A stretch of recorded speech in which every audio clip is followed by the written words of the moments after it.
diyaaraddan weyn aa u jeedid way degi rabtay diyaaradda kale oo private jet kaana way ka ciribtay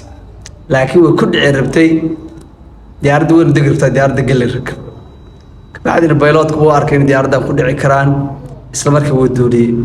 Chicago way ka dhacday arinta xalay way dhacday mise shalay markii uu ahayd Mareykan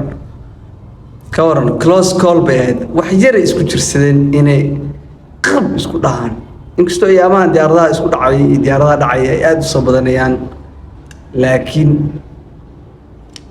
kuwa airport kala maamulaya ay Donald Trump baa wuxuu shaqada ka ceeriyay dad badan oo traffic control-ka ahaa oo yaani diyaaradaha kala hagi jiray marka shaqaalihii uu yareeyay saana u soo walaaleeyay